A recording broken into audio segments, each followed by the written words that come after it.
Welcome to future beats. അപ്പോൾ ഇന്ന് നമ്മൾ പഠിക്കാൻ പോകുന്ന കമ്പോണൻസ്, JSX, അതിൻ്റെ അത് പ്രോപ്സ്, പാസിങ്, ഇങ്ങനെ റിയാക്റ്റിൻ്റെ അകത്തുള്ള ബേസിക് ടോപ്പിക്സാണ് നമ്മൾ ഇന്ന് കവർ ചെയ്യുന്നത്. അപ്പോൾ അതിന് മുമ്പായിട്ട് റിയാക്റ്റൊക്കെ തുടങ്ങുന്ന സമയത്ത് എല്ലാവർക്കും ഒരുപാട് ഡൗട്ടാണ്, ഫസ്റ്റ് പഠിക്കുന്ന ആൾക്കാരായിരിക്കും. അപ്പോൾ ഞാൻ ഫ്യൂച്ചർ ബീറ്റ്സിൻ്റെ അകത്ത് നിങ്ങൾ നമ്മളെ എബൌട്ട് സെക്ഷൻ്റെ അകത്ത് വന്ന് കഴിഞ്ഞാൽ ഞാൻ ഡിസ്കോഡ് സെർവർ അപ്ഡേറ്റ് ചെയ്തിട്ടുണ്ട്. നമ്മൾ നേരത്തെ വാട്സപ്പ് ഗ്രൂപ്പ് ആയിരുന്നു, അത് ഒഫീഷ്യലി ക്ലോസ് ചെയ്തിട്ടുണ്ട്.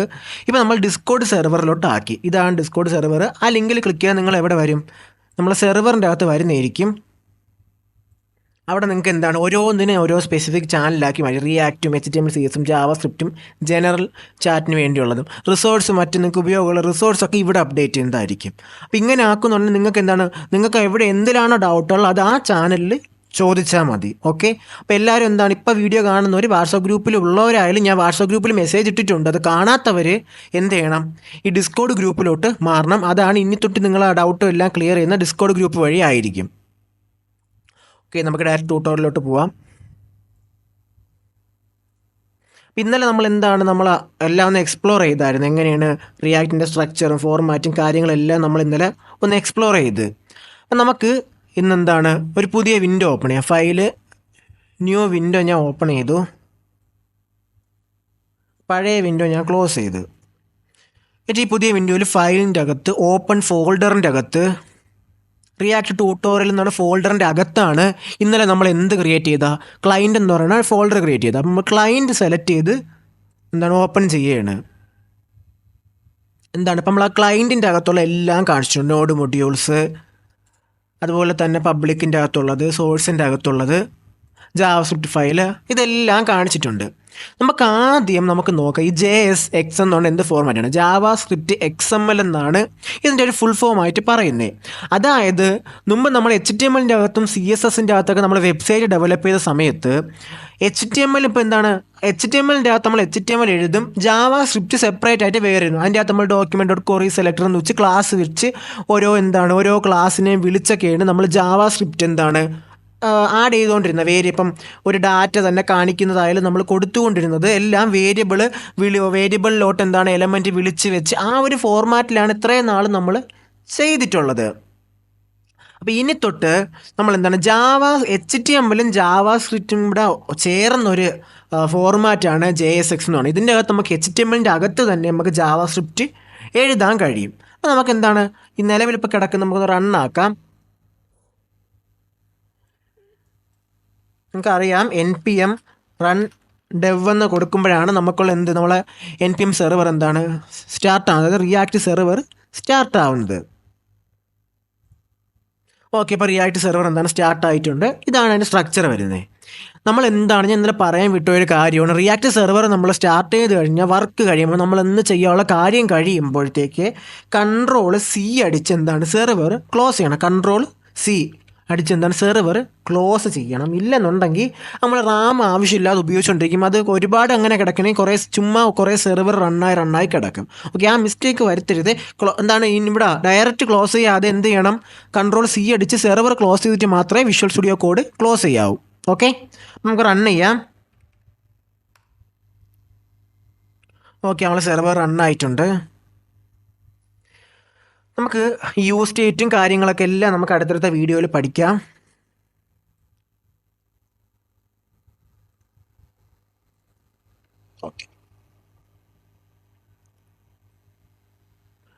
ഓക്കെ നിങ്ങളിപ്പോൾ ഇത് കാണില്ല, ഒരു ബ്ലാങ്ക് ഒരു ടാഗ് ഇട്ടേക്കുന്ന, അതായത് നമ്മൾ div എന്ന് ചുമ്മാ സ്പെസിഫൈ ചെയ്യുന്നതിന് പകരമാണ് നമ്മൾ ഈ ബ്ലാങ്ക് ടാഗ് ഇടുന്നത്. നമുക്ക് രണ്ട് രീതി ഇടാം. ഇങ്ങനെ അടിച്ച് നമുക്ക് ഒരു ബ്ലാങ്ക് ടാഗ് എന്ന് പറഞ്ഞാൽ നമുക്ക് ഡയറക്റ്റ് ഒരു ഡിവിൻ്റെ അകത്ത് മാത്രം എന്ത് ചെയ്യത്തുള്ളൂ. നമുക്കിപ്പം ഇവിടെ H1 എന്നിട്ടിട്ട് നമുക്ക് ഇങ്ങനെ ഒരു H1 നമുക്ക് എലമെൻ്റ് എഴുതുന്ന ഒരിക്കലും ഇതിൻ്റെ അകത്ത് ശരിയാകത്തില്ല. നമുക്ക് റിയാക്റ്റിൻ്റെ അകത്ത് അങ്ങനെ എഴുതുന്നത് അതൊരു സ്ട്രക്ചർ അല്ല. അതിന് പകരമാണ് നമ്മൾ പാരൻറ്റ് ചൈൽഡ് റിലേഷൻഷിപ്പ് നിലനിർത്താൻ വേണ്ടിയാണ് നമ്മൾ എന്ത് ചെയ്യുന്നത്, ഒരു ഡിവ്. ഇതൊരു ബ്ലാങ്ക് ടാഗാണെങ്കിൽ ഇതിനെ ഡിവ് ആയിട്ടാണ് കണക്കാക്കുന്നത്. നമുക്ക് ഇങ്ങനെ ഇട്ട് എഴുതാൻ പറ്റും, അല്ലെങ്കിൽ ഡിവ് എന്നിട്ടിട്ട് അതിൻ്റെ അകത്ത് നമുക്ക് എന്ത് ചെയ്യാൻ പറ്റും, എഴുതാൻ പറ്റും. നമുക്കിവിടെ ബ്ലാങ്ക് ടാഗാണ്, നമുക്ക് വേറെ ക്ലാസ് ഒന്നും എഴുതേണ്ട ആവശ്യമില്ല. ഒരു സ്ട്രക്ചറിന് വേണ്ടിയാണ്. ഓക്കെ, നമുക്ക് എന്ത് ചെയ്യണം? ആദ്യം നമുക്ക് H1 ഒക്കെ എഴുതി വെക്കാം. എങ്ങനെയാണ് വർക്കിംഗ് എന്ന് അറിയണ്ടേ. H1ൻ്റെ അകത്ത് ഞാൻ ഇവിടെ ഫ്യൂച്ചർ ബീറ്റ്സ് എന്ന് ഞാൻ കൊടുത്തിട്ടുണ്ട്. ഫ്യൂച്ചർ ബീറ്റ്സ് എന്ന് കൊടുത്തു. ഓക്കെ, ഇവിടെ ഇപ്പോൾ ഫ്യൂച്ചർ ബീറ്റ്സ് എന്ന് ഇങ്ങനെ വന്നിട്ടുണ്ട്. ഇവിടെ നമ്മൾ ഒരു സ്റ്റൈല് വർക്കാവുന്നുണ്ട്. ആ സ്റ്റൈൽ എന്നാണ് ഇവിടെ കൊടുത്തേക്കുന്നത്. ഇൻഡെക്സ് CSSൻ്റെ അകത്തൊക്കെ കൊടുത്തേക്കുന്ന സ്റ്റൈലാണ്. അത് നമ്മൾ ക്ലോസ് ചെയ്യാം. ആപ്പ് CSSൻ്റെ അകത്തുള്ള ആ ഒരു CSS നമ്മൾ ക്ലോസ് ചെയ്യാം.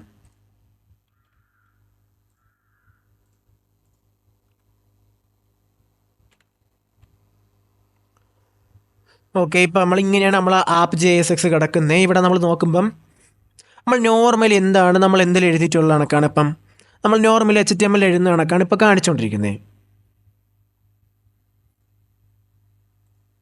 ഓക്കെ, ഈ മെയിൻ JSXൻ്റെ അകത്ത് ഇപ്പം നമ്മൾ എന്താണ് സ്ട്രിക്റ്റ് മോഡിലാണ് ഇപ്പോൾ കിടക്കുന്നത്. ഈ സ്ട്രിക്റ്റ് മോഡിൻ്റെ അകത്താണ് നമ്മൾ ഈ ആപ്പ് എന്ന് പറഞ്ഞാൽ കമ്പോണൻറ്റ്. ഇവിടെ ഇതെല്ലാം റിയാക്ട് കമ്പോണൻസ് റിലേഷൻഷിപ്പ് മോഡലിലാണ് പോകുന്നത്.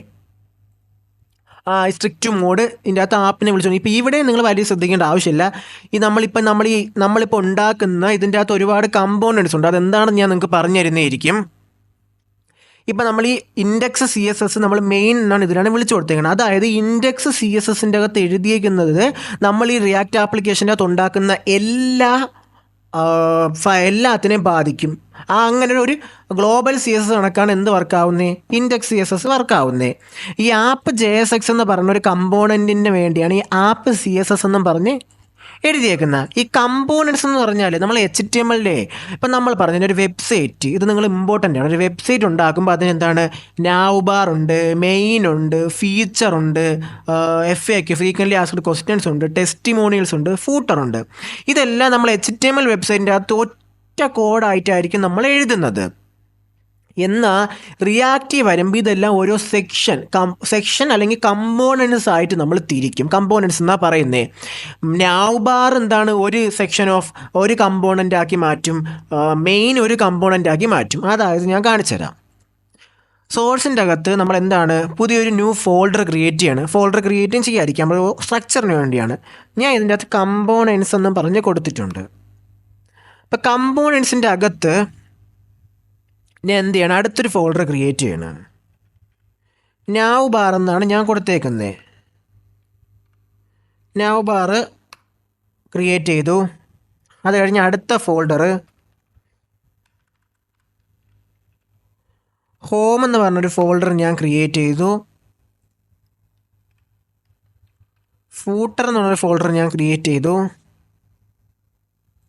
പിന്നെ ഫീച്ചർ എന്നാണ്. അപ്പം 4 കമ്പോണൻസ് എന്ന് പറഞ്ഞ ഫോൾഡറിൻ്റെ അകത്ത് ഞാൻ 4 അടുത്ത ചൈൽഡ് ഫോൾഡേഴ്സാണ് ക്രിയേറ്റ് ചെയ്തേക്കുന്നത്. ഇതെല്ലാം നമ്മൾ വെബ്സൈറ്റിൻ്റെ അകത്തുള്ള നാവ്, ഹോം, ഫീച്ചർ, ഫൂട്ടർ, അപ്പോൾ ഇത്രയും സെക്ഷനാണ് ഞാൻ ക്രിയേറ്റ് ചെയ്തേക്കുന്നത്. അപ്പോൾ ഇതിൻ്റെ അകത്ത് ഞാൻ നാവ് ബാറിൻ്റെ അകത്തൊരു ഫയൽ ക്രിയേറ്റ് ചെയ്യാണ്. നാവ് ബാർ ഫസ്റ്റിലത്തെ JSX ക്രിയേറ്റ് ചെയ്യുമ്പം ഫസ്റ്റിലത്തെ ലെറ്റർ ക്യാപിറ്റൽ കൊടുക്കണം. JSX എന്ന് ക്രിയേറ്റ് ചെയ്തു. എന്നിട്ട്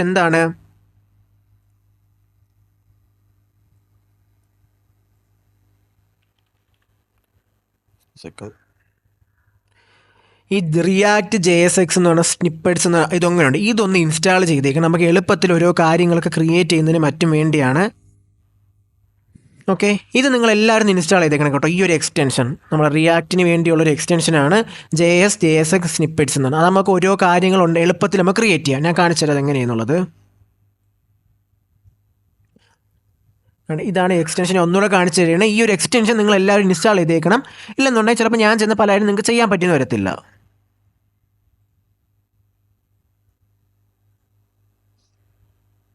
അതായത് ഇവിടെ ഞാൻ RFCE reactive functional component export എന്നാണ് കൊടുത്തേക്കുന്നത്.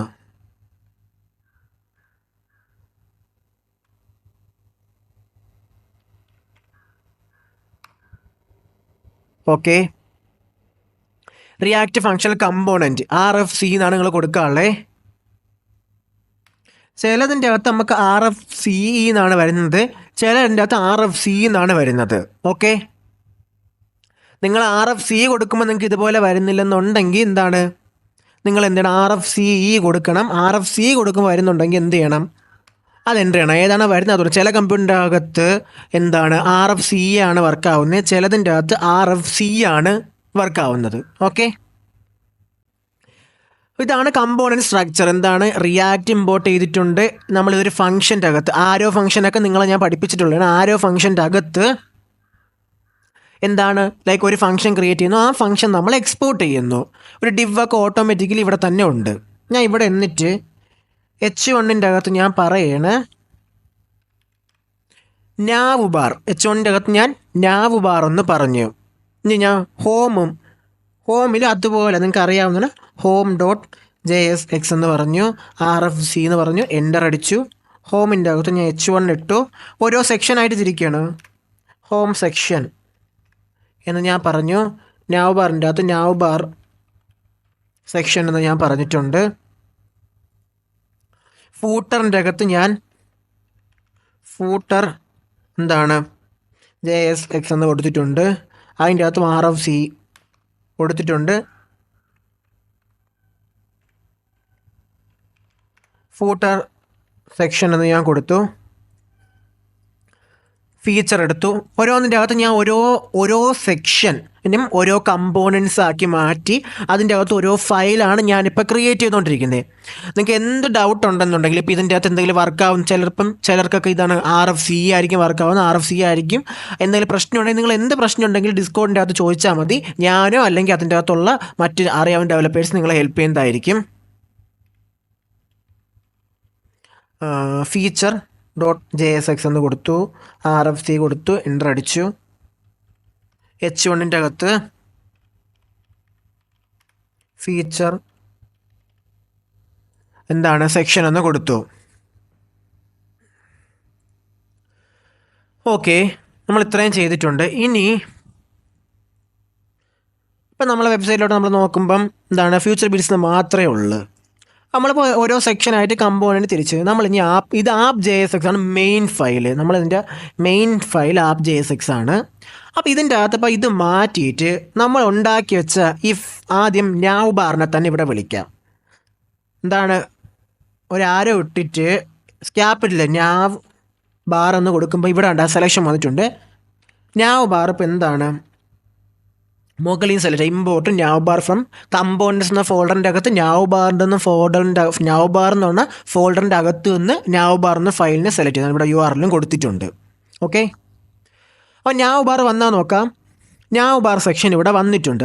ഇതിൻ്റെ അകത്ത് ഇപ്പം നിങ്ങൾ ചിന്തിക്കണം, ഇതിൻ്റെ അകത്ത് ഞാനിപ്പോൾ എന്ത് HTML ആണ് എഴുതിയിട്ടുള്ളത് എന്തുണ്ടെങ്കിലും ഇപ്പോൾ H1 എന്നാണെങ്കിലും ഞാൻ ഇതിനകത്തൊരു വലിയ ഫയൽ എന്ത് എലമെൻറ്റ് ക്രിയേറ്റ് ചെയ്താലും അതിവിടെ വരുന്നതായിരിക്കും. അത് കഴിഞ്ഞ് അടുത്ത ഞാൻ വിളിക്കുന്നത് ഇതുപോലെ ഉണ്ട്. ഹോം ഇവിടെ എന്താണ് വന്നിട്ടുണ്ട്, എൻ്റർ അടിക്കുന്നു, ക്ലോസ് ചെയ്യുന്നു. ഹോം ഇവിടെ വിളിച്ച് അത് കഴിഞ്ഞ് അടുത്ത് നമുക്ക് വിളിക്കാനുള്ള ഫീച്ചറാണ്. ഫീച്ചർ എന്താണ് ഞാൻ വിളിച്ചു. അത് കഴിഞ്ഞ് അടുത്ത വിളിക്കാനുള്ളത് എനിക്ക് എന്താണ് ഫൂട്ടറാണ്. ഫൂട്ടറും ഞാൻ വിളിച്ചു. ഇനി ഞാൻ നോക്കുമ്പം നാവ് ബാർ, ഹോം, ഫീച്ചർ, ഫൂട്ടർ ആ എല്ലാ സെക്ഷനും ഇവിടെ വന്നിട്ടുണ്ട്. നിങ്ങൾക്ക് ചിന്തിച്ചാൽ മനസ്സിലാവും എന്തുകൊണ്ടാണ് നമ്മൾ ഓരോ സെക്ഷനും ഓരോ കമ്പോണൻ്റ് ആക്കി മാറ്റുന്നത് വെച്ച് കഴിഞ്ഞാൽ നമുക്ക് വലിയൊരു ആപ്ലിക്കേഷൻ്റെ അകത്ത് ഒരുപാട് സെക്ഷൻസും ഒരുപാട് കാര്യങ്ങളും കാണും. അപ്പം അത് നമുക്ക് എളുപ്പത്തിൽ എഫിഷ്യൻ്റായിട്ട് മാനേജ് ചെയ്യുന്നതിന് വേണ്ടിയാണ് നമ്മൾ എന്ത് ചെയ്യുന്നത് കമ്പോണൻസ് ആക്കി മാറ്റുന്ന. ഇതിൽ തന്നെ കമ്പോണൻസിൻ്റെ വലിയ ഉപയോഗം നമ്മൾ കാർഡൊക്കെ ഓരോ കാർഡായിട്ട് ക്രിയേറ്റ്, ഇപ്പോൾ ടെസ്റ്റ് ഫീച്ചേഴ്സിൻ്റെ അകത്ത് ഓരോ കാർഡുകളും വലിയ ഡിസൈനുള്ള കാർഡ് നമ്മൾ ഒരുപാട് കോഡ് എഴുതിയായിരിക്കും ഒരു കാർഡ് ക്രിയേറ്റ് ചെയ്യുന്നത്. അപ്പോൾ അതിനെയൊക്കെ റിപ്പീറ്റ് ആയിട്ട് കുറേ കോഡ് പേസ്റ്റ് ചെയ്യുന്നതിന് പകരം ഇപ്പോൾ കാർഡിൻ്റെ തന്നെ നമ്മൾ ടൈൽമിൻസീസിൻ്റെ അത് പ്രൊജക്റ്റ് ചെയ്ത സമയത്ത് എന്ത് ചെയ്ത് ആ ഫീച്ചേഴ്സ് ഓരോ സർവീസിൻ്റെ ഫീച്ചേഴ്സ് നമ്മൾ 4 കാർഡ് അത്രയും HTML കോഡ് എന്ത് ചെയ്തു താഴെ പേസ്റ്റ് ചെയ്താണ് എന്ത് ചെയ്താൽ നമ്മൾ ആ കാർഡ് കൊണ്ടുവന്ന ഇതിൻ്റെ അകത്ത് വരുമ്പോൾ കമ്പോണൻസിൻ്റെ അകത്ത് നമുക്ക് ഡാറ്റ പാസ് ചെയ്യാൻ പറ്റും. അത് നിങ്ങൾക്ക് ഞാൻ പറഞ്ഞുതരാം.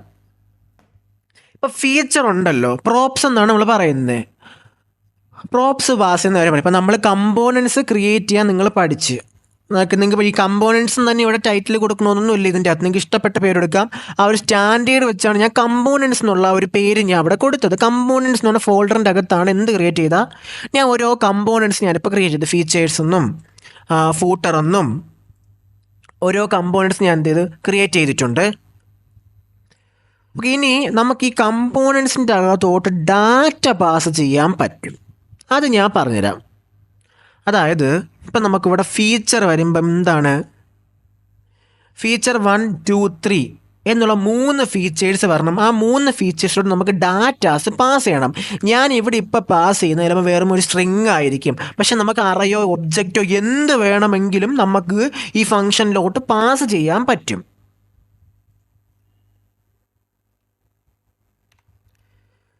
എന്താണ് ഇവിടെ ഞാൻ ടൈറ്റിൽ എന്ന് കൊടുത്ത് ഞാൻ എക്സ്പ്ലെയിൻ ചെയ്തുതരാം. ഇവിടെ ഞാൻ വന്നിട്ട്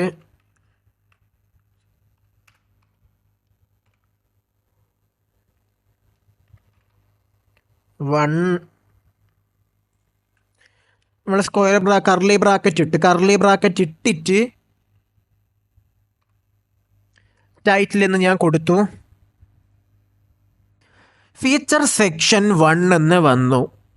അതായത് ഞാൻ എക്സ്പ്ലെയിൻ ചെയ്ത് തരാം.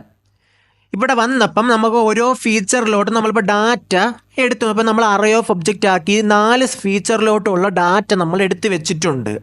ആ ഡാറ്റ നമുക്ക് എന്ത് ചെയ്യണം, ഫീച്ചറിൻ്റെ അകത്ത് ഈ ഫീച്ചറിൻ്റെ അകത്ത് തന്നെ കോപ്പി പേസ്റ്റ് ചെയ്തിട്ട് നമുക്ക് ഓരോ സ്ഥലത്തോട്ട് എന്താണ് ഡാറ്റ മാത്രം ചേഞ്ച് ചെയ്താൽ മതി. ഫീച്ചർ ആ ഡിസൈൻ അതുപോലെ നിന്നാൽ മതി. അപ്പോൾ എന്ത് ചെയ്യുന്നു, ഞാൻ ഇവിടെ ടൈറ്റിൽ എന്ന് കൊടുത്താൽ നിങ്ങൾക്ക് എന്ത് പേര് വേണോ കൊടുക്കുക. ആ പേര് നിങ്ങൾ ഇവിടെ പറഞ്ഞു കൊടുത്താൽ മതി. നിങ്ങൾ എന്ത് പേരിലാണോ ഡാറ്റ പാസ് ചെയ്യുന്നത്, ഡാറ്റ നിങ്ങൾക്ക് ഒബ്ജക്റ്റ് പാസ് ചെയ്യാം, സ്ട്രിങ് പാസ് ചെയ്യാം, നമ്പർ പാസ് ചെയ്യാം, അറേ ഓഫ് ഒബ്ജക്റ്റ് പാസ് ചെയ്യാം. ഇത് എന്താണ് ജാവാസ്ക്രിപ്റ്റിൽ വാലിഡ് ആയിട്ടുള്ള ഏത് ഡാറ്റ സ്ട്രക്ചറോ ഏത് ഡാറ്റ മോഡലും നിങ്ങൾക്ക് എന്ത് ചെയ്യണം പാസ് ചെയ്യാൻ കഴിയും. ഞാൻ ഇവിടെ ടൈറ്റിൽ എന്ന് കൊടുത്തുകൊണ്ടാണ് ഞാൻ ഇവിടെ പാസ് ചെയ്ത ഡാറ്റയ്ക്ക് ഞാൻ ടൈറ്റിൽ എന്ന് പേരിട്ട് ആ പേരിൽ ഡാറ്റ ഇപ്പം നമ്മൾ വേണ്ട വേരിയബിളിനെ ആ പേരിട്ട് വിളിച്ച് കൊടുത്താൽ മാത്രമല്ല നമുക്ക് ആ വേരിയബിൾ ഡാറ്റ എടുക്കാൻ പറ്റും. ആ ഒരു ലോജിക്ക് മാത്രമേ ഇവിടെ കൊടുത്തിട്ടുള്ളൂ. പിന്നെ നമ്മൾ വേരിയബിളിൽ വരുന്ന ഡാറ്റ ഇവിടെ HTML അകത്ത് നമ്മൾ കൊടുക്കുന്ന സമയത്ത് എന്ത് ചെയ്യണം, കർലി ബ്രാക്കറ്റ് ഓപ്പൺ ചെയ്ത് അതിൻ്റെ അകത്താണ് നമ്മളെ വേരിയബിൾസ് വിളിച്ച് കൊടുക്കാനുള്ളത്. ഓക്കെ, അതായത് ഇവിടെ നമ്മളിപ്പോൾ പാസ് ചെയ്യുന്ന ഡാറ്റയിൽ ഞാൻ ഇപ്പോൾ H1 അകത്ത് പി ടാഗിൻ്റെ അകത്ത് ലൈക്ക് ഒരു ചെറിയൊരു ലോജിക്ക് പ്രൊഡക്റ്റ് കൊടുക്കുകയാണ്. ഞാൻ നൈം എന്ന് കൊടുത്ത്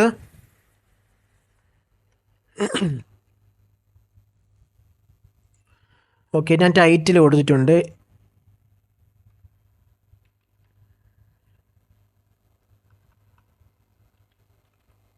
നൈം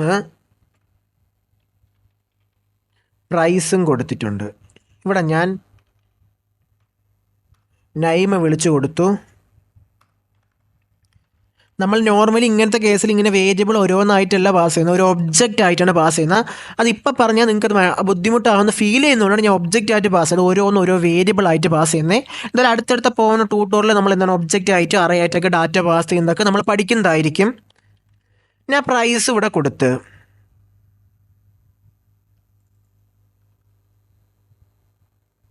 എന്താണ് ഞാൻ ഇവിടെ എന്താണ് ആദ്യത്തെ സെക്ഷൻ്റെ അകത്ത് ഇവിടെ നമ്മൾ ഇലക്ട്രോണിക്സ് അതുപോലെ തന്നെ ലൈക്ക് മൊബൈൽസ്, ലാപ്ടോപ്സ് അങ്ങനെ നമ്മൾ ഓരോന്ന് ഡാറ്റ കൊടുക്കുകയാണ്. അതായത് ഇവിടെ ഞാൻ ടൈറ്റിൽ എന്ന് പറഞ്ഞ് ഇവിടെ ഞാൻ ആപ്പ് JSX എന്ന് പറഞ്ഞാൽ ആ കമ്പോണൻറ്റിൽ നിന്ന് ടൈറ്റിൽ എന്നും പറഞ്ഞ് പാസ് ചെയ്യുന്ന ഡാറ്റ ഇവിടെ വരും, നൈമെന്ന് പാസ് ചെയ്യുന്ന ഡാറ്റ ഇവിടെ വരും, പ്രൈസ് നമ്മൾ ഓരോന്നും വേരിയബിളിൽ വരുന്ന ഡാറ്റയാണ് ഇവിടെ നമ്മൾ വിളിച്ച് കൊടുത്തേക്കുന്നത്. ഓക്കെ, അപ്പം ഞാൻ ഇവിടെ വന്നിട്ടുണ്ട് ടൈറ്റിൽ ഇലക്ട്രോണിക്സ് ഞാൻ കൊടുത്ത് അത് കഴിഞ്ഞ് ഇവിടെ നോക്കുമ്പം ഇനി നൈമുണ്ട്. നൈം ഞാൻ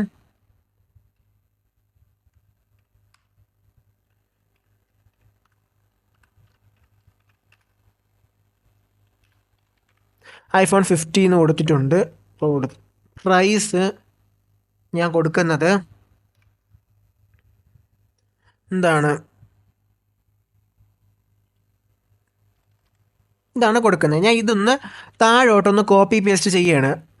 ഇവിടെ നിങ്ങൾ എഴുതിയിരിക്കുന്ന വലിയ കോഡാണെങ്കിൽ പോലും എന്താണ് അത്, ആ കോഡ് എന്താണ് നിങ്ങളെ ഫയലിൻ്റെ സൈസ് കൂട്ടത്തില്ല, അത് റിപ്പീറ്റ് ആയിട്ട് വരത്തുള്ളൂ. ഇപ്പം നമ്മൾ ഈ ഫീച്ചർ ഇപ്പം അവിടെ 10 താഴെ പേസ്റ്റ് ചെയ്താലും ഈ ഫയലിൻ്റെ സൈസിൽ മാറത്തില്ല ഡൈനാമിക്സ് ആയിട്ട്. ഇപ്പം ഞാൻ ഇങ്ങനെ കൊടുത്തിട്ടുണ്ട്,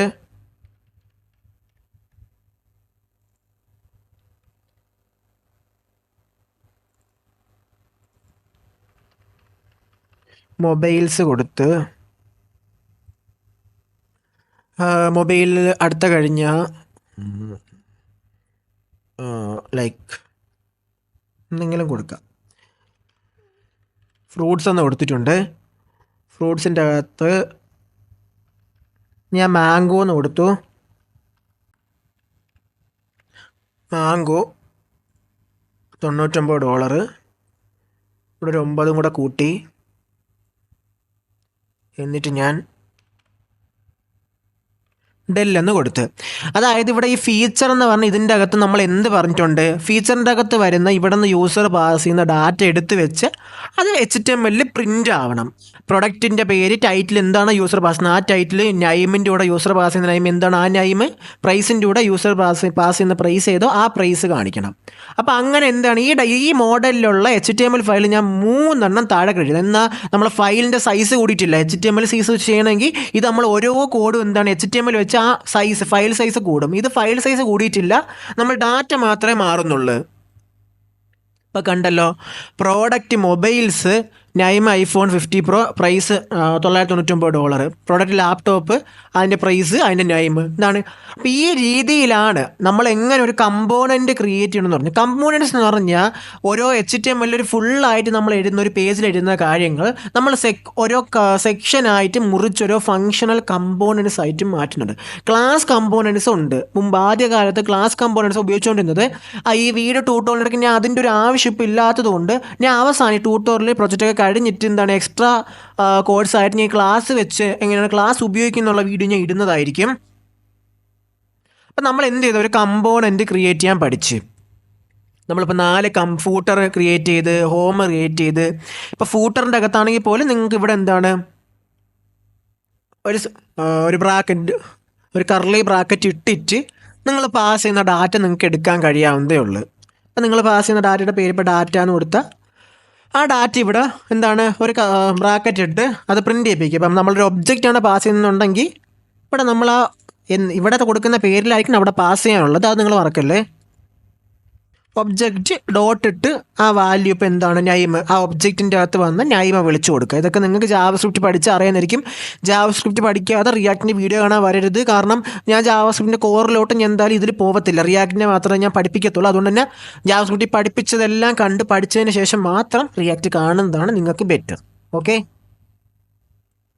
അപ്പോൾ ഈ രീതിയിലാണ് എന്താണ് കമ്പോണൻസ് ക്രിയേറ്റ് ചെയ്യുന്നതും അതിൻ്റെ അകത്തോട്ട് ഡാറ്റ പാസ് ചെയ്യുന്നതും.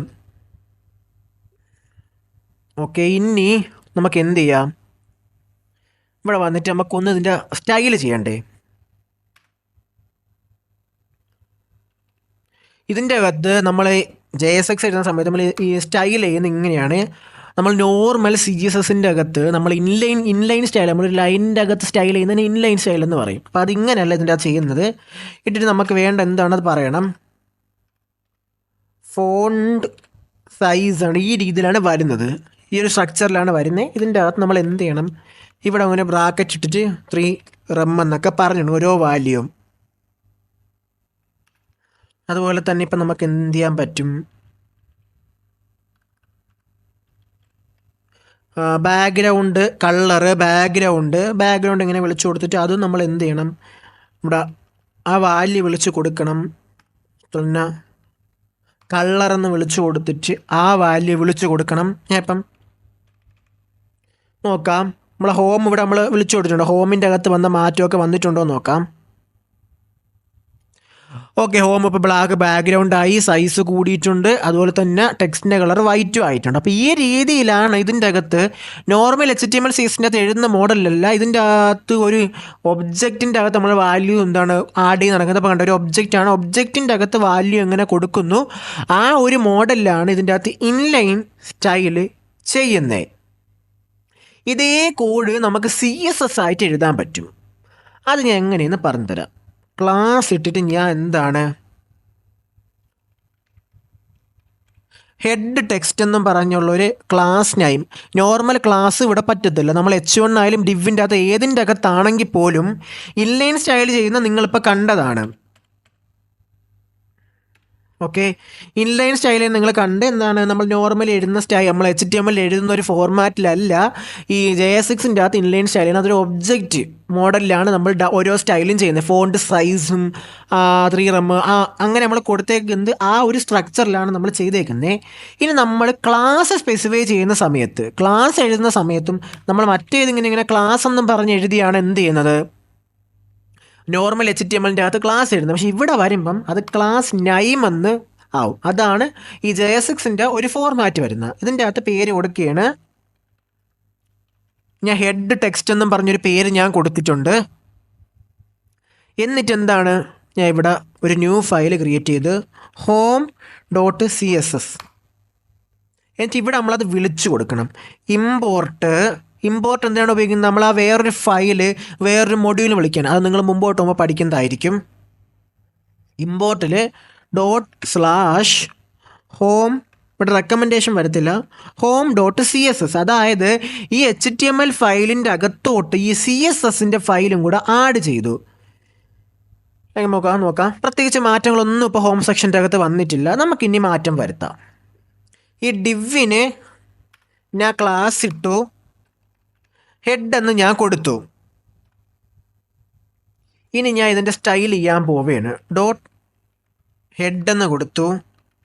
വിഡ്ത്ത് ഞാൻ 100% എന്ന് കൊടുത്തു. ഹൈറ്റ് 100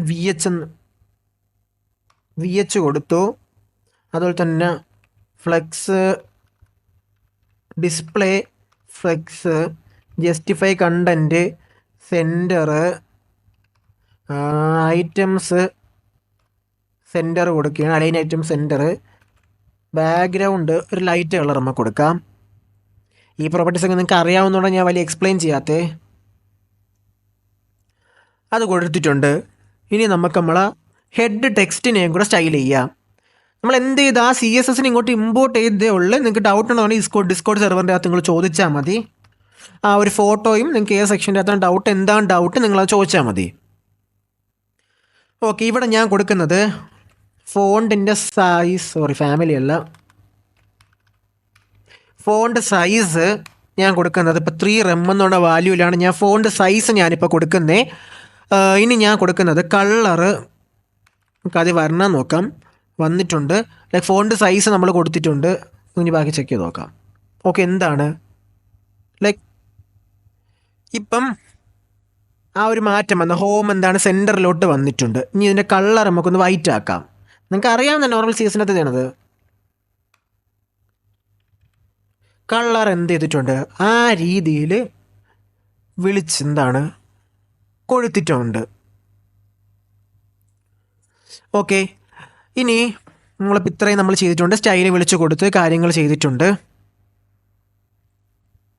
നിങ്ങൾക്ക് ഇതിൻ്റെ അകത്ത് എന്താണ് ഏകദേശം മനസ്സിലോട്ട് ഞാൻ പ്രതീക്ഷിക്കുന്നുണ്ട്. ഇനി വേണമെങ്കിൽ നമുക്ക് എന്ത് ചെയ്യാം, ലൈക്ക് ഇവിടെ ലിങ്കുകളായിട്ട് താഴെ നമുക്ക് ലിങ്ക് കൊടുക്കാം.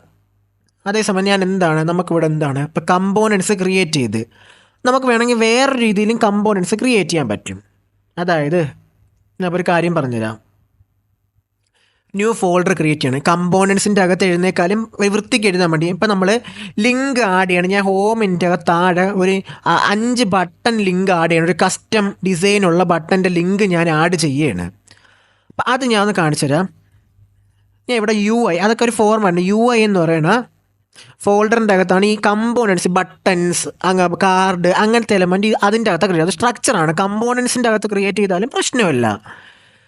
അടുത്ത ഫോൾഡർ ക്രിയേറ്റ് ചെയ്തിട്ട് ഞാൻ ബട്ടൺ എന്ത് പേരും കൊടുക്കാൻ ഞാൻ ബട്ടൺ എന്ന് കൊടുത്തിട്ടുണ്ട്. ആ ബട്ടൻ്റെ അകത്ത് ഞാൻ ഒരു ന്യൂ ഇത് ക്രിയേറ്റ് ചെയ്തിട്ട് button.js എന്ന് വിളിച്ച് കൊടുത്തിട്ടുണ്ട്.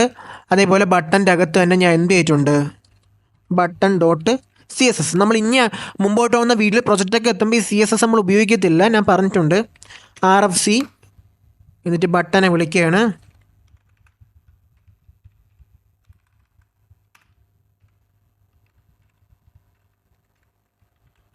നമ്മൾ ബട്ടൺ ഡോട്ട് CSS വിളിച്ചു കൊടുത്തിട്ടുണ്ട്. ഇനി നമ്മളിവിടെ ലൈക്ക് ഒരു ബട്ടനാക്കി മാത്രം മാറ്റുകയാണ്. ഇനി ഒരു ആങ്കർ ടാഗ് ഇട്ടു. ഞാൻ ആങ്കർ ടാഗിൻ്റെ അകത്ത് ഈ രീതിയിലും ചെയ്യാൻ പറ്റും. ഈ രീതിയാണ് എനിക്ക് ബെറ്റർ ആയിട്ട് ഫീൽ ചെയ്യുന്നത്. അതാണ് ഈ രീതി ചെയ്യുന്നത്. അപ്പോൾ ഇതിൻ്റെ അകത്ത് ബട്ടൺ ഞാൻ ക്രിയേറ്റ് ചെയ്യുന്നത് ബട്ടൻ്റെ നെയിമും എവിടെ പോകണമെന്നുള്ള ലിങ്കും യൂസർ പാസ് ചെയ്യും. Button name link. എന്നിട്ട് നമ്മൾ എന്ത് ചെയ്യും, ലിങ്ക് ഇവിടെ പിടിച്ചു കൊടുത്തിട്ടുണ്ട്, നെയിം ഇവിടെ പിടിച്ചു കൊടുത്തിട്ടുണ്ട്. അതായത് നമ്മൾ ഇത് റിപ്പീറ്റ് ആയിട്ട് ഉപയോഗിക്കുന്ന ഒരു ബട്ടനാണ്. അപ്പോൾ നമ്മൾ എല്ലായിടത്തും അതിൻ്റെ കോഡ് എഴുതാതെ, നമ്മൾ അതിനാണല്ലോ റിയാക്ട് ഉപയോഗിച്ച് നമ്മൾ കൺട്രോൾ ചെയ്യുന്നത്, എല്ലായിടത്തും നമ്മൾ അതിൻ്റെ കോഡ് എഴുതാതെ ഒരു കമ്പോണൻ്റ് ആക്കി മാറ്റി ആവശ്യം വരുന്ന സ്ഥലത്ത് ഈ കമ്പോണൻ്റ് വിളിച്ച് കൊടുക്കും. അപ്പോൾ അവിടെ കോഡ് എഴുതണ്ട. ഇനി നമ്മൾ ഈ ബട്ടൺ ഒന്ന് സ്റ്റൈൽ ചെയ്യുക. ഇപ്പോൾ പറയുന്നതിൽ എന്തെങ്കിലും നിങ്ങൾക്ക് ഡൗട്ട് ഉണ്ടെന്നുണ്ടെങ്കിലും മുമ്പോട്ട് പോകുമ്പോൾ നിങ്ങൾക്ക് ആ ടോപ്പിക്കെല്ലാം മനസ്സിലാവുന്നതായിരിക്കും. ഇനി അവിടെ എൽ ബട്ടൺ എന്നാണ് ഞാൻ അവിടെ പേര് കൊടുത്തേക്കുന്നത്.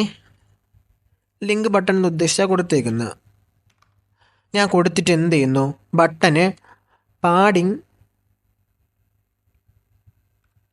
വിഡ്ത്തുമായിട്ടും കൊടുക്കണം. വിഡ്ത്ത് ഞാൻ 200 px കൊടുത്തു. അതുപോലെ തന്നെ ഹൈറ്റ് ഞാൻ ഇപ്പോൾ കൊടുക്കുന്നത് ഒരു 30 px കൊടുത്തു. ബോർഡർ റേഡിയസ് 20 px കൊടുത്തിട്ടുണ്ട്. ബാക്ക്ഗ്രൗണ്ട് കളർ ഞാനിപ്പോൾ കൊടുക്കുന്ന ഒരു റെഡ് കളർ കൊടുത്തിട്ടുണ്ട്. ടെക്സ്റ്റിൻ്റെ കളർ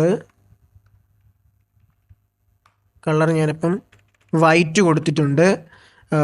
ടെക്സ്റ്റ് ഡെക്കറേഷൻ ആണ്, അത് നമ്മൾ അണ്ടർലൈൻ, അടിയിലൊരു അണ്ടർലൈൻ ഉണ്ടല്ലോ, അത് ഞണ്ണ് കൊടുക്കുകയാണ്. നമ്മൾ ഈ ലിങ്കിനൊക്കെ ഒരു അണ്ടർലൈൻ ഉണ്ട്, അത് നമ്മൾ ഒഴിവാക്കുകയാണ്. ലൈക്ക് ഞാൻ ബോർഡർ ലൈക്ക് 1.5 pxൻ്റെ അകത്ത് വൈറ്റ് കളറിൽ സോൾഡ് ആയിട്ടുള്ളൊരു ബോർഡറും കൊടുത്തിട്ടുണ്ട്. അപ്പോൾ ഇതാണ് നമ്മുടെ ബട്ടൺ. ഇനി നമുക്ക് ആ ബട്ടനെ ഹോമിലോട്ട് ആഡ് ചെയ്യാം. അതിനെന്ത് ചെയ്യണം, നമ്മൾ ആ വേണ്ട ഫയൽ നമ്മൾ ഇമ്പോർട്ട് ചെയ്ത് അതങ്ങ് ആഡ് ചെയ്താൽ മതി. അതായത് ഞാൻ ഇവിടെ കാണിച്ചു തരാം. ഞാൻ ഇവിടെ ബട്ടൺ എന്ന് വിളിച്ചു, ഇമ്പോർട്ട് ബട്ടൺ, ആ UI എന്ന് പറഞ്ഞു, UIൻ്റെ അകത്ത് ബട്ടൻ്റെ അകത്ത് നിന്ന് ബട്ടനെ വിളിച്ചിട്ടുണ്ട്. ഇനി നമുക്കിവിടെ വാല്യൂസ് പാസ് ചെയ്യാം. ലിങ്ക് ഞാനിപ്പോൾ കൊടുക്കുന്ന www.example ചുമ്മാ കൊടുക്കുന്നതാണ് .com കൊടുത്തിട്ടുണ്ട്. നെയിം ഞാൻ കൊടുക്കുന്നത് ലൈക്ക് എന്ത് കൊടുക്കാം, ഹോം എന്ന് തന്നെ കൊടുക്കാം. നമ്മൾ ഇതിൻ്റെ അകത്ത് ഇപ്പോൾ ലൈക്ക് നമ്മൾ ഈ ഒരേ ബട്ടൺ തന്നെ മൾട്ടിപ്പിൾ ബട്ടൺ നമ്മൾ ക്രിയേറ്റ് ചെയ്യുന്നുണ്ടെന്നുണ്ടെങ്കിൽ, ലൈക്ക് ഇപ്പോൾ നമ്മൾ അത്രയും കോഡ് എഴുതുന്നതിന് പകരം നമ്മൾ ഈ ഓരോ കമ്പോണൻറ്റ് വിളിക്കുമ്പോൾ ആ കോഡ് റിപ്പീറ്റ് ആവത്തുള്ളൂ. നമ്മുടെ ഫയലിൻ്റെ അകത്ത് ഇപ്പോൾ വെബ്സൈറ്റിൽ നിന്ന് ലോഡായി വരുമ്പം ആ സൈസ് നമുക്ക് എടുക്കേണ്ട ആവശ്യമില്ല. ഓക്കെ, ഇപ്പം നമ്മൾ ഇത് ഇത് റിപ്പീറ്റ് കൊടുക്കുമ്പോൾ എന്താണ്, ജാവാസ്ക്രിപ്റ്റ് റിപ്പീറ്റ് ആയിട്ട് ക്രിയേറ്റ് ചെയ്യുന്നതല്ലാതെ നമ്മൾ സൈറ്റിലോട്ട് ലിങ്ക് കോൾ ചെയ്യുമല്ലോ, എന്നാൽ ബേസിക്സ് പറഞ്ഞുള്ളൂ. നമ്മൾ example.com അല്ലെങ്കിൽ Amazon.com എന്ന് കോൾ ചെയ്യുമ്പോൾ എന്താണ്, നമുക്ക് ഫയൽ സൈസ് കുറഞ്ഞ് നമുക്ക് എന്ത് ചെയ്യാൻ പറ്റും, കൊണ്ടുവന്നിട്ട് ഡാറ്റ മാത്രം ലോഡ് ചെയ്യിപ്പിച്ചാൽ മതി. ഇവിടെ ഞാൻ ഹോം എബൌട്ട് കോണ്ടാക്ട്, നമുക്ക് ഈ കമ്പോണൻസ് ഒരു ഡിവിൻ്റെ അകത്തോ എവിടെ വേണം ഇടാൻ പറ്റും. എന്നാൽ നമ്മൾ എഴുതിയ ആ കോഡ് ആ ഡിവിനകത്തോട്ട് ആഡ് ആകുന്നു, അത്ര മാത്രമേ ഉള്ളൂ ലോജിക്ക്. ഓക്കെ, സർവീസ് കൊടുത്ത് ഇനി നമ്മൾ എന്ത് ചെയ്യണം, കീസ് ആഡ് ചെയ്യണം. നമ്മൾ ഒരു ഫയലിൻ്റെ അകത്ത് ഒരു കമ്പോണൻറ്റ് മൾട്ടിപ്പിളായിട്ട് ക്രിയേറ്റ് ചെയ്യണം. ഇത് ഒരേ കമ്പോണൻറ്റ് മൾട്ടിപ്പിൾ ക്രിയേറ്റ് ചെയ്യുമ്പം അതിൻ്റെ റെൻഡറിങ് എളുപ്പമാക്കാനും അതിൻ്റെ വർക്കിംഗ് എളുപ്പമാക്കുന്നതിന്, ഇത് കൊടുത്തില്ലെങ്കിലും പ്രശ്നമില്ല, നമ്മളത് കൊടുത്തില്ലെങ്കിലും പ്രശ്നമില്ല, പക്ഷേ അതിൻ്റെ വർക്കിംഗ് എളുപ്പമാകുന്നതിന് കമ്പ്യൂട്ടറിന് പെട്ടെന്ന് തന്നെ ഓരോ എലമെൻറ്റ് കണ്ടുപിടിക്കുന്നതിന് ആ എലമെൻറ്റ് ID പോലെ ഒരു കീ കൊടുക്കണം. ഞാൻ അപ്പോൾ കീ എന്ന് പറഞ്ഞ് ഒരു യുണീക്ക് ഒരു വാല്യൂ അതിനെല്ലാം കീ ആയിട്ട് കൊടുക്കണം.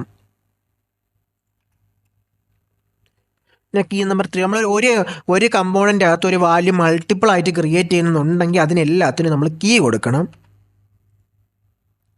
അല്ലാതെ എലമെൻറ്റ് കീ കൊടുക്കുന്നത് എപ്പോഴും ബെറ്ററാണ്. അതിനെ നമുക്ക് റിയാക്റ്റിന് പെട്ടെന്ന് തിരിച്ചറിയുന്നതിനായിട്ട്. ഇപ്പം നിങ്ങൾ കണ്ടല്ലോ എന്താണ്. ഓക്കെ, ഇതിപ്പോൾ നമുക്ക് ഇനി സെൻറ്ററിലും കൂടെ ആക്കാം. നമ്മൾ നേരെ ഇപ്പം നമ്മൾ ഈ എവിടെയൊക്കെ നമ്മൾ ഈ ബട്ടൺ കൊടുത്തിട്ടുണ്ടോ നമുക്ക് എന്ത് ചെയ്താൽ മതി, ഇവിടെ പോയിട്ട് നമ്മൾ എന്ത് ചെയ്യുന്നു, ഇവിടെ മാത്രം മാറ്റം വരുത്തിയാൽ മതി. ഫ്ലക്സ് ജസ്റ്റിഫൈ കണ്ടന്റ് സെൻറ്റർ ഞാൻ കൊടുത്തു. ഐറ്റംസ് അലൈൻ ഐറ്റംസ് ഞാൻ സെൻറ്റർ കൊടുത്തു.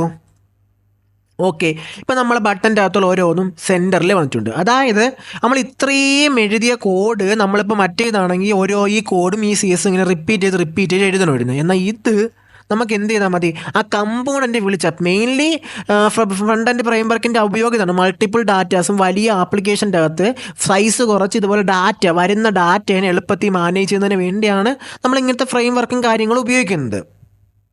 ഓക്കെ, അപ്പോൾ നമ്മൾ ഇന്നത്തെ വീഡിയോയിൽ നമ്മൾ പഠിച്ചത് ഒരു CSS ഇൻലൈൻ സ്റ്റൈലും എക്സ്റ്റേണൽ സ്റ്റൈലും ഇന്ന് പഠിച്ചു. ഡാറ്റ പാസ് ചെയ്യുന്ന ഈ പ്രോപ്സ് എന്നാണ് പറയുന്നത്. നമ്മളിപ്പോൾ ഈ ഡാറ്റയെ നമ്മൾ പാസ് ചെയ്തിട്ടുണ്ടല്ലോ ഫീച്ചറിലോട്ടൊക്കെ, ഇത് നമ്മൾ പ്രോപ്സ് എന്നാണ് പറയുന്നത്. ഇപ്പോൾ ഓരോ പ്രോപ്സ് പാസ് ചെയ്യാനും കമ്പോണൻസ് ക്രിയേറ്റിനും എല്ലാം പഠിച്ചിട്ടുണ്ട്. നാളെ നമുക്ക് നല്ല ടോപ്പിക്കായിട്ട് നാളെ കാണാം.